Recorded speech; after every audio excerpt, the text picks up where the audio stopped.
Hi everyone, Prateek Gupta here. तो यार आज के वीडियो में अगर आप ड्रॉप लेकर 2022 में जेईई नीट फोड़ने का सोच रहे हैं तो आपको 5 ऐसी चीजें बताने वाला हूं जो मैंने अपने टाइम पर याद रखी, जिससे मुझे फाइनली आईआईटी बॉम्बे मिला ड्रॉप ईयर में। ऑल इंडिया रैंक 3 अमरोज, उनसे मैंने बात करी, उन्होंने बोला हाँ भाई ये 5 चीजें सुपर इंपॉर्टेंट है। और पिछले साल जो इतने सारे बच्चे और उसके पहले जो इतने सारे बच्चे मेरे पढ़ाए हुए ड्रॉप ईयर में सेलेक्ट हुए, आज आईआईटी बॉम्बे में बैठे हैं, दिल्ली में बैठे हैं, एम्स में बैठे हैं, जहां पे भी वो हैं, उन सब का एक्सपीरियंस गैदर करके 5 ऐसे पॉइंट्स आज आपको बताने वाला हूं जो आपको ध्यान रखने हैं पूरी अपनी 1 साल की प्रिपरेशन के दौरान। ठीक है, डूज हैं, डोंट्स हैं, और ये पक्का है कि अगर आपने ध्यान से कॉपी पेन लेके बैठना, उसमें लिखना 5 पॉइंट को, ध्यान से 5 पॉइंट्स को साल भर फॉलो किया तो फॉर श्योर आपका काफी ज्यादा इंप्रूवमेंट होगा अभी जो आपका लेवल है उसके कंपैरिजन में। ठीक है, तो यार शुरू करते हैं। डूज एंड डोंट्स होने वाले हैं। देखो, बोर्ड के एग्जाम हो गए कैंसिल। ठीक है, जो डिसीजन आपको 1 महीने 2 महीने बाद लेना था वो आपके सामने अभी आके बैठ गया है कि यार अब क्या करूं। ठीक है ना, तो शुरुआत करते हैं भाई। आज का जो पूरा फ्लो होने वाला है, पहले हम हमारे डिसीजन पे बात करेंगे कि यार ड्रॉप लेना सही भी है कि नहीं है। ठीक है, फिर उसके बाद थोड़ा सा एकेडमिक्स पे बात करेंगे कि यार किन चीजों का ध्यान रखना है, हमने जो 11th 12th में नहीं किया वो चीजें, ड्रॉप ईयर में पढ़ाई कैसे करनी होती है वो चीजें, और फिर फाइनली थोड़ा सा हमारा एटीट्यूड वाला जो पॉइंट होता है, मोटिवेशन वाला जो पॉइंट होता है, इंस्पिरेशन कहां से डिराइव करनी है, आपको मेंटली क्या क्या दिक्कतें आने वाली है ड्रॉप ईयर में, ये सारी बात आज हम करेंगे। शॉर्ट वीडियो रखेंगे, टाइम कम है, अगले साल हमको एग्जाम फोड़ना है और फोड़ के ही रहेंगे। तो यार शुरू करते हैं, टाइम और ज्यादा नहीं लूंगा मैं आपका। तो देखो 5 चीजें जिससे आप, यार ये डूज एंड डोंट्स है बेसिकली। हर पॉइंट में आपको कुछ डूज मिलेंगे, कुछ आपको डोंट्स मिलेंगे कि यार इसको ऐसे करना है, इसको ऐसे नहीं करना है। ठीक है, बहुत प्रैक्टिकल पॉइंट्स है, इजीली अप्लाई करने वाले पॉइंट्स है। शुरुआत करते हैं। पहली चीज, पहला कंफ्यूजन जो सारे बच्चों के मन में आता है कि सर ड्रॉप लें कि नहीं लें। कुछ बच्चे मेरे से बड़े मस्त वाले सवाल पूछते हैं, सर ड्रॉप ले लूंगा तुम्हारी शादी में तो दिक्कत नहीं आएगी। अरे भैया अभी तुम्हारा गांव बसा नहीं, लुटेरे आएंगे, फिर ये होगा फिर वो होगा। बच्चों की भी पूछ लो कि हमारे बच्चे हमको बोलेंगे नहीं तो पापा आपने ड्रॉप लिया था, मम्मी आपने ड्रॉप लिया था। अरे ऐसा कुछ नहीं होता है, ड्रॉप लेना पाप नहीं है। ये पॉइंट आपके दिमाग में फिट कर लो। यार देखो, आपकी जो एग्जाम टेकिंग बॉडीज हैं जेईई और नीट वाले, उनमें इतनी तो अक्ल होगी ना कि अगर वो ड्रॉप ईयर अलाउ कर रहे हैं तो मतलब उनको ड्रॉपर बैच में बच्चे चाहिए हैं। बड़ी सिंपल सी बात है। और यार जिंदगी में मेरे को एक इंसान बता दो जो बिना फेलियर के पूरी जिंदगी मचाता रहता है, मैं तो किसी को नहीं जानता। ये हमारी एग्जाम टेकिंग बॉडीज को भी समझ में आता है कि यार बहुत सारी चीजें हो सकती है। बच्चा हो सकता है अवेयर ही नहीं हो 11th और 12th में, एक छोटे से गांव में रहता है, उसको अवेयरनेस ही नहीं है जेईई नीट के बारे में, तो उसको 12th के एंड में पता चला, तो क्या वो बच्चे को हक नहीं है क्या एग्जाम देके फोड़ के जाने का अंदर? बिल्कुल है यार। ये भी तो हो सकता है एक सिंगल डे पे एग्जामिनेशन होता है, एग्जाम के दिन किसी बच्चे की तबीयत खराब हो गई हो सकता है। ये भी तो हो सकता है यार 11th 12th का बच्चा है, छोटा बच्चा है, चक्करों में पड़ जाता है। तो गलती करने का हक तो सबको है, और उससे बड़ा हक ये है कि यार अगर कोई गलती कर दे फिर भी उसके सपनों में जान है और वो अपने ड्रीम्स के साथ कॉम्प्रोमाइज नहीं कर सकता, तो उसको दूसरी चांस मिलनी चाहिए है। तो यार पहली बात, ड्रॉप लेना पाप नहीं है। इलॉन मस्क भी बोलते हैं the first step is to establish that something is possible then probability will occur. तो हाँ, ड्रॉप लेना पॉसिबल है। बहुत बच्चे ड्रॉप लेते हैं, जेईई का एग्जाम हो चाहे नीट का एग्जाम हो, 50% से ज्यादा जनता वो होती है जो ड्रॉपर होती है। तो यार ये बहुत बड़ी बात नहीं है। जनरली क्या होता है, जब हमारा सिलेक्शन नहीं होता, जनवरी फरवरी मार्च का अटेम्प्ट हो गया, या नीट में आपको पता है मेरी तैयारी उतनी अच्छी नहीं है, अब जब हम ड्रॉप ईयर की बात करने पेरेंट्स से जाते हैं तो हमको ऐसा लगता है यार हम कोई पाप कर रहे हैं, हम बहुत बड़ा स्टेप लेके जा रहे हैं, हम एक बहुत बड़ी रिस्क लेने जा रहे हैं। ऐसा कुछ भी नहीं होता, कोई इंपैक्ट नहीं आता ड्रॉप ईयर का। यार मैं ड्रॉपर हूं, मैं एक कंपनी चला रहा हूं, मेरे से आज तक किसी ने नहीं आके पूछा, कोई मीडिया वाले ने आके पूछा सर आप ड्रॉपर हो, आपकी न्यूज हम नहीं छापेंगे। किसी बच्चे ने बोला सर ड्रॉपर हैं हम आपसे नहीं पढ़ेंगे। किसी और जन ने बोला यार ये ड्रॉपर हो, ये नहीं करेंगे हम। नहीं, मेरी जब शादी हुई तो भी किसी ने ये नहीं बोला आप ड्रॉपर हो, आपको नहीं देंगे हम अपने घर की बेटी। नहीं नहीं नहीं, आप ड्रॉपर हो, ऐसा कुछ नहीं होता है। बच्चों को डाउट आता है सर फिर हायर स्टडीज में इंपैक्ट आएगा क्या? नहीं आएगा, कोई फर्क नहीं पड़ता। हायर स्टडीज में सिर्फ इस बात का फर्क पड़ता है आप अपने कॉलेज में कितना मचाते हो, आपके अंदर जील कितनी है पढ़ाई करने की, वो आपके हायर स्टडीज को गवर्न करता है। तो हम सबसे पहले तो ये एस्टैब्लिश कर लेते हैं कि ड्रॉप लेना पाप नहीं है। तो जो आप अपने सर पे मेंटल बर्डन लेके बैठे हो कि यार मैं ड्रॉप ले लूंगा तो ऐसा हो जाएगा, ड्रॉप ले लूंगा तो वैसा हो जाएगा, ये वो पता नहीं कौन कौन सी कहानियां बुनते रहते हो आप, वो सबको हटा दो। ठीक है, फेल होना, गलती करना पाप नहीं है। पाप है अपने ड्रीम्स के साथ कॉम्प्रोमाइज करना, पाप है अपने गोल को ही चेंज कर देना क्योंकि हमको रास्ता नहीं मिल रहा है, ये पाप होता है।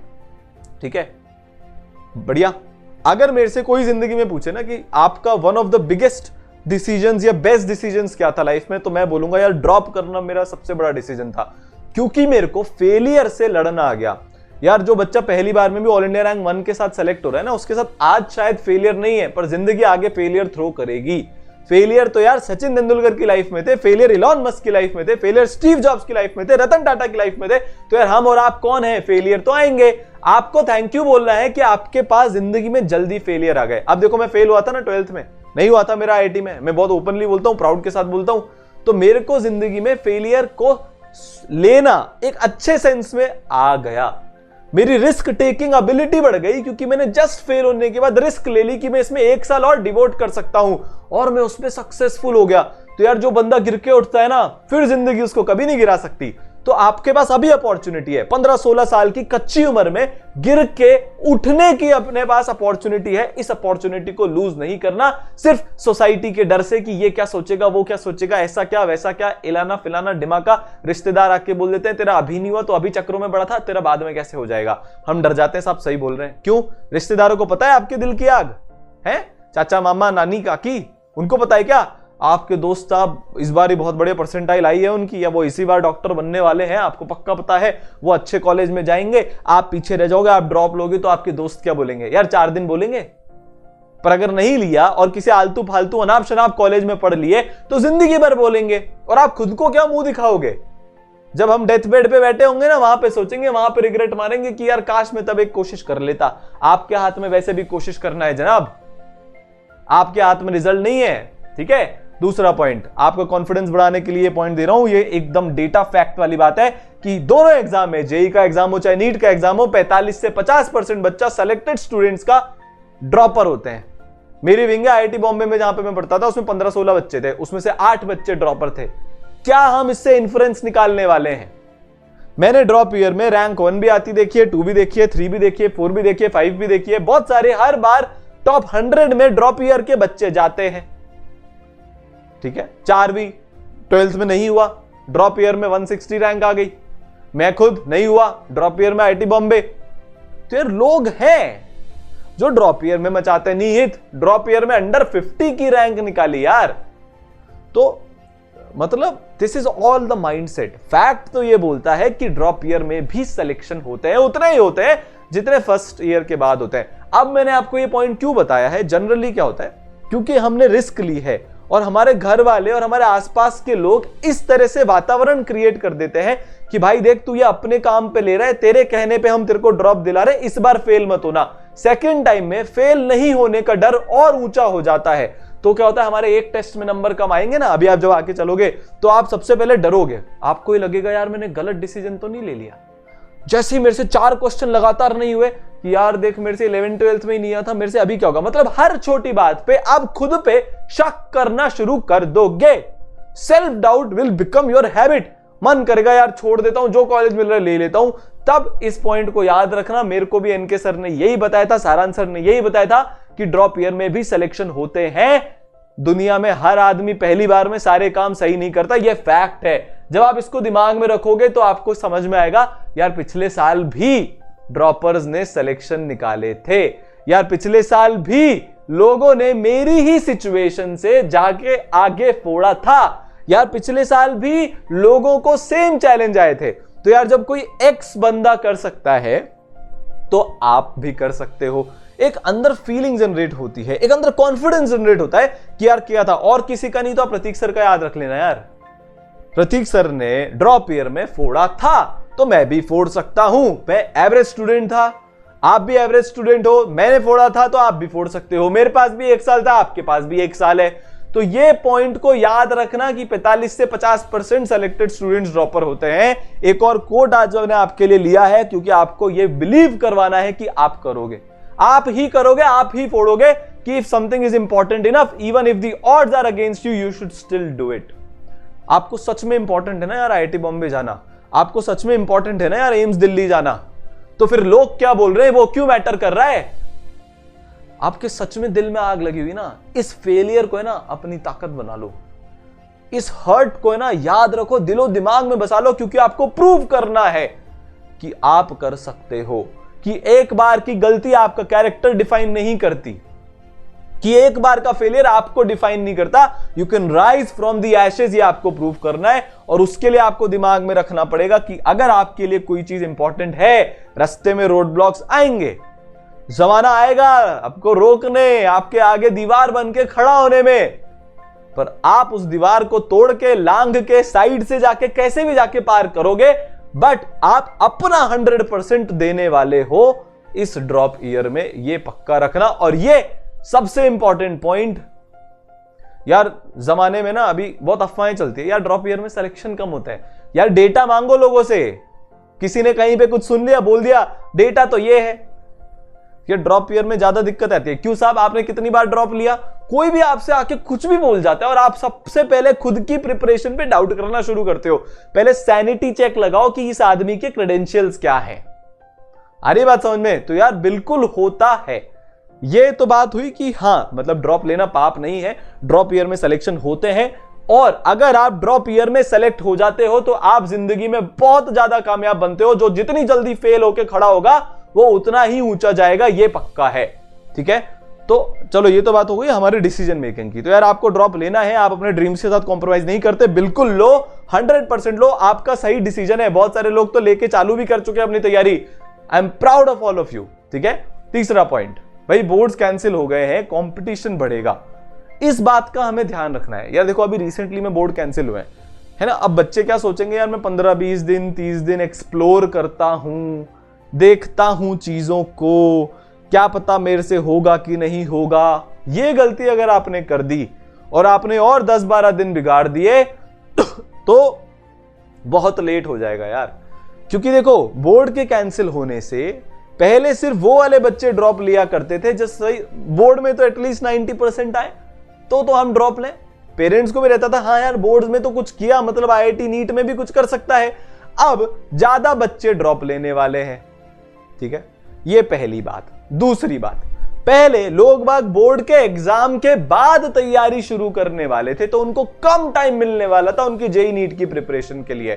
पर अब जून से, इनफैक्ट सिर्फ ईसरल की अगर मैं बात करूं, 300 से ज्यादा बच्चे ऑलरेडी जिस दिन बोर्ड एग्जाम कैंसिल हुआ है उसके बाद ड्रॉप लेके अपनी प्रिपरेशन को चालू कर चुके हैं।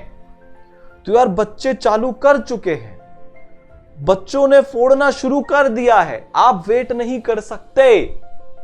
समझो ये पॉइंट सिर्फ उन बच्चों के लिए है जिन्होंने अभी तक स्टार्ट नहीं किया है, जो एक्सप्लोर कर रहे हैं, इधर उधर देख रहे हैं। यार आप चालू करो, आप दिन के 10 घंटे मिनिमम पढ़ाई चालू करो, आप दिन के 60 से 70 100 सवाल डेली लगाने शुरू करो, आप एक अपना टाइम टेबल बनाना शुरू करो, इतने 7 दिन में मैं इतनी पढ़ाई कर लूंगा, डाउट्स क्लियर करने शुरू करो, टेस्ट प्लानिंग करना शुरू करो। सारी चीजें आपको अभी के अभी शुरू करनी पड़ेगी। कंपटीशन बहुत भयंकर होने वाला है अगले साल। ठीक है, तो इस बात का ध्यान रखना है। ये तीसरा पॉइंट है, victory comes from finding opportunities in problems. अभी प्रॉब्लम्स बहुत हैं, हम बाहर जाके हॉस्टल में रह के भी तैयारी नहीं कर सकते, घर में ही करनी पड़ेगी। कुछ बच्चे सोच रहे हैं जब ऑफलाइन शुरू होगा तब कर लेंगे। अरे यार 3 महीने ऑफलाइन शुरू नहीं हुआ तो अगले साल का एग्जाम तो आपका तभी होगा ना जब वो शेड्यूल्ड है। आपका वेट तो करेगा नहीं कि हाँ भैया राहुल ने जो है 3 महीने बाद प्रिपरेशन शुरू करी है तो एग्जाम पोस्टपोन हो जाता हूं। ऐसा थोड़ी ना होता है, बिल्कुल भी नहीं होता।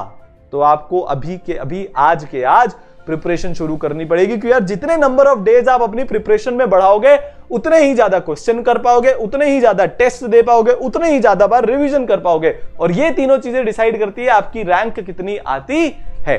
ठीक है, चौथा पॉइंट, ये इस पॉइंट को मैं बोलता हूं दोधारी तलवार। ठीक है, ये क्या है? ये एक दोधारी तलवार है। देखो 11th-12th में आई एम 100% श्योर कि यार एनसीईआरटी लेवल का तो आपने पढ़ रखा होगा। आपको यार ये तो पता ही है कि हाँ फिजिक्स में रोटेशन होता है, केमिस्ट्री के अंदर केमिकल बॉन्डिंग होता है, आयनिक इक्विलिब्रियम होता है, इलेक्ट्रोकेमिस्ट्री होता है, लिक्विड सोल्यूशन होता है, मोल कंसेप्ट होता है, हेलो एल्केन हेलो एरीन्स होते हैं, जीओसी होता है।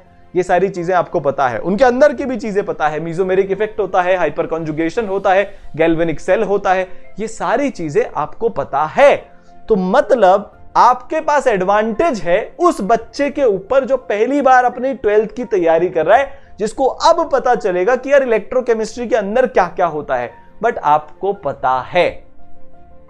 ठीक है, तो इसको हमको पॉजिटिवली यूज करना है। देखो होगा क्या, जैसे फॉर एग्जांपल आपने अपनी प्रिपरेशन शुरू करी, आप एटॉमिक स्ट्रक्चर पढ़ रहे हो, ठीक है, उस एटॉमिक स्ट्रक्चर को पढ़ते पढ़ते आपको ये लगेगा यार मेरे को ये आता है, यार मेरे को ये आता है, आता है, आता है, आता है, आता है, आता है, आता है। बहुत चांसेस बन जाती है ड्रॉप ईयर में चीजों को इग्नोर करने की, डीप में नहीं जाने की, क्योंकि आपको अपेरेंटली ये फीलिंग आएगी कि यार मेरे को ये आता है।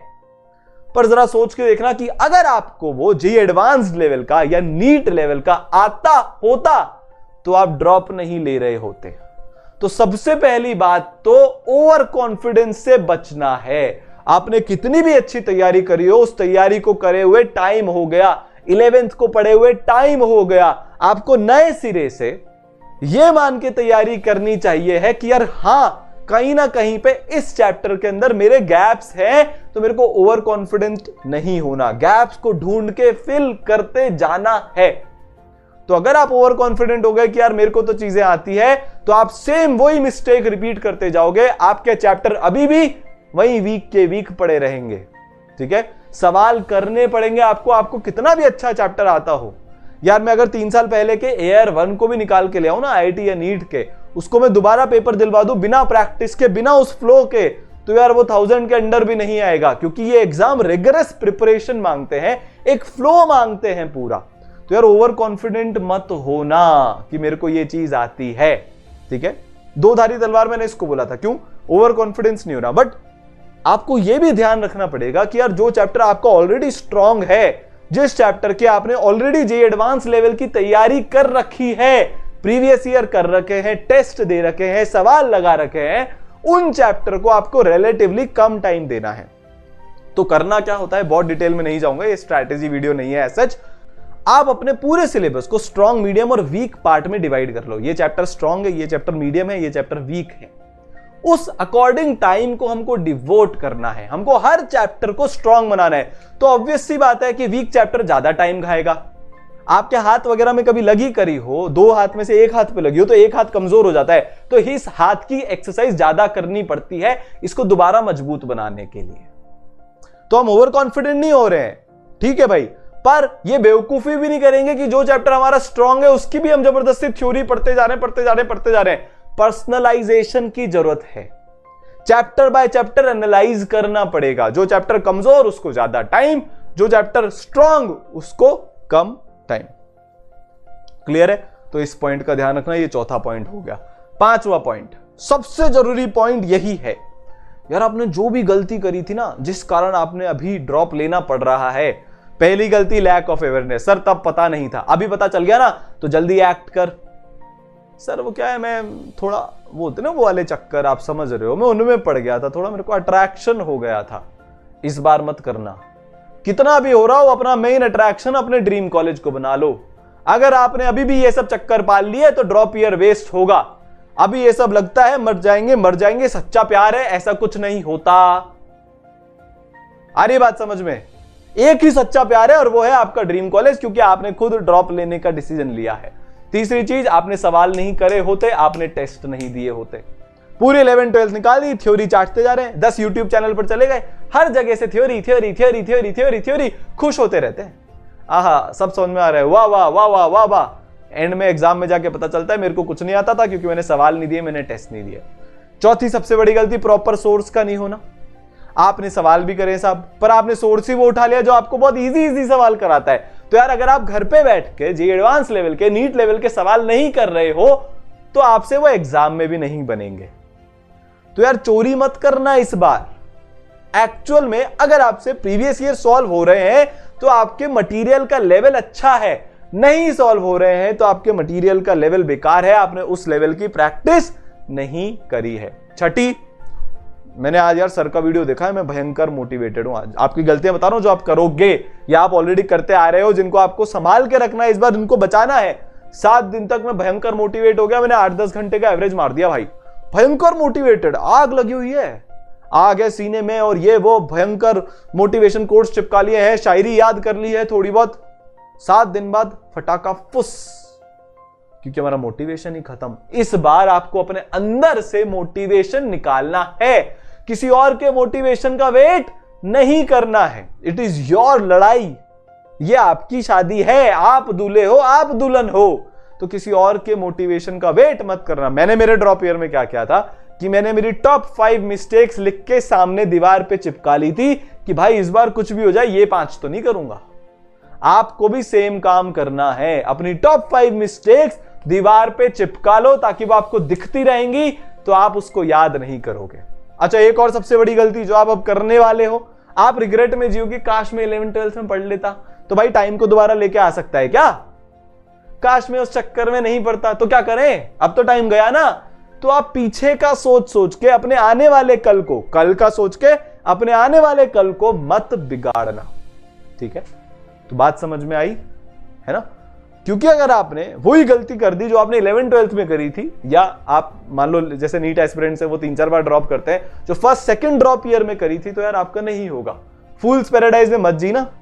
सिर्फ बैठ के ड्रॉप लेके सिलेक्शन नहीं होते हैं, मेहनत तो आपको आज भी करनी पड़ेगी, ज्यादा ही करनी पड़ेगी, ये पक्का है, ठीक है? तो यार ये 5 पॉइंट्स थे, इनका आपको ध्यान रखना है। आई एम 100% डेडली श्योर कि यार आज आप यहां से कुछ सीख के जा रहे हो और आप इसको इंप्लीमेंट करोगे। आपके लिए एक लास्ट बात है मेरे पास जो मैं हमेशा करता हूं, जीतूंगा मैं, यह खुद से वादा करो। जितना सोचते हो कोशिश उससे ज्यादा करो। तकदीर भी रूठे पर हिम्मत ना टूटे। क्या बोलो मैं? तकदीर भी रूठे पर हिम्मत ना टूटे, मजबूत इतना अपना इरादा करो। वापस से बोलूंगा, जीतूंगा मैं, यह खुद से वादा करो। जितना सोचते हो कोशिश उससे ज्यादा करो। तकदीर भी रूठे पर हिम्मत ना टूटे, मजबूत इतना अपना इरादा करो। आ रही है बात समझ में? फोड़ना है, रेडी हो। सबसे इंपॉर्टेंट पॉइंट, सोचना कम काम ज्यादा करना, सोचना कम काम ज्यादा करना। फिर मिलते हैं कि अपने पथ पर चलता जाऊंगा, चलने में माहिर बन जाऊंगा, या तो मंजिल मिल जाएगी या एक बहुत अच्छा मुसाफिर बन जाऊंगा। Make this the best decision of your life. All the best.